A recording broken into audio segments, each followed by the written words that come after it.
have a recommended microphone for recording skits?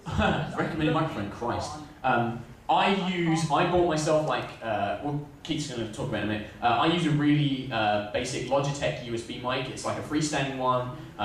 It's fine for skit audio and stuff like that. It's not a pro mic or anything like that. It cost me about 16 quid on Amazon, and it just does the job. I've never used my laptop microphone because it's really bad. So I will just point out there is a difference between the kind of microphones he's talking about and professional microphones, which will be very, very quiet because they're not expected to be plugged in a crappy computer. Yeah, so like that. I think Matt has maybe a recommendation. I was going to say, thankfully, the recent internet boom in podcasts has made high-quality microphones much more affordable and much more readily available to the larger audience of people. There are really, really cheap condenser microphones that you can get off various tech sites. I actually own a Samson 190U, whatever the number is, but it's an actual nice freestanding condenser microphone that cost me about $75, which was maybe a little over 100 pounds, I think. And it's a great quality for universal use for other way around. Sorry, I don't know these conversion rates. Your strings, paper money with the old lady. We have old dead people on ours. So. You also have conspiracy theories based entirely on your money. So lay off our money, okay?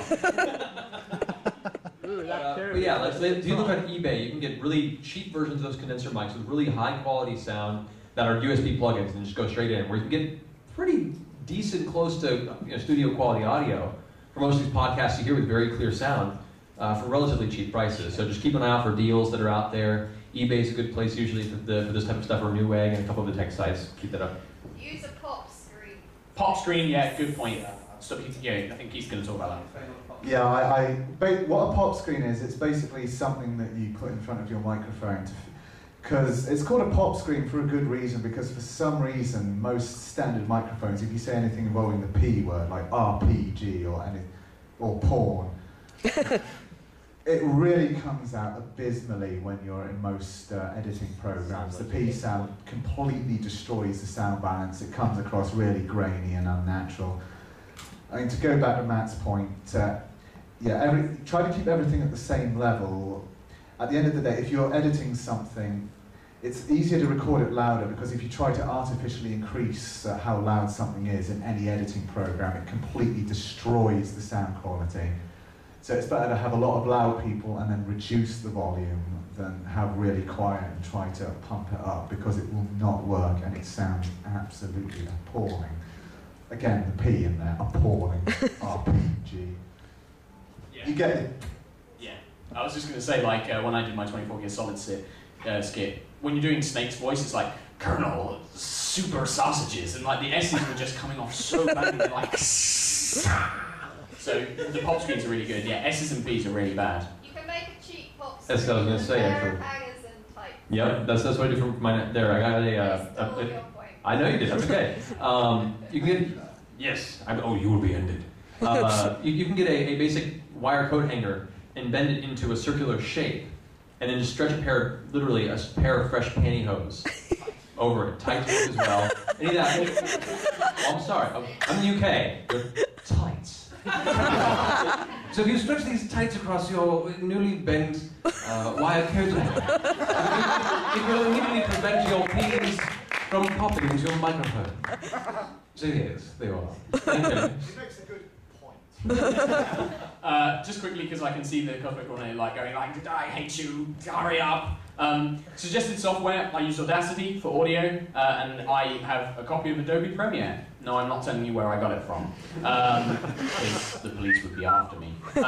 So I use those two, if I'm doing video, and then I use Audacity for audio, so it's a case of that's what I use. Keith, what do you use?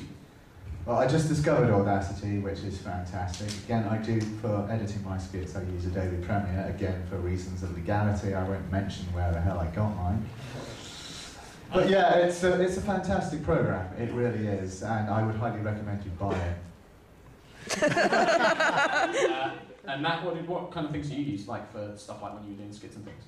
I use most of my audio I run through either Sony SoundForge or Adobe Audition, which also I suggest you buy, and I will not tell you the means of which I've acquired.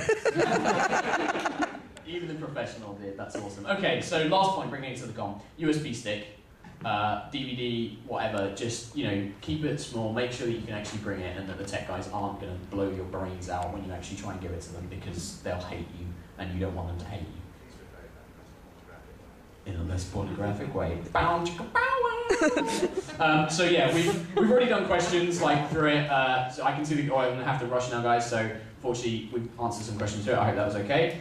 So don't forget, I've got a performance skills panel. It should be really fun. We're going to run around and do a lot of stuff. Sorry, Mark, where you have to run around in, it's going to be really fun, and you'll look like a massive tit, but that's okay. I just want to say thank you to Keith, that man, for coming along to teach us.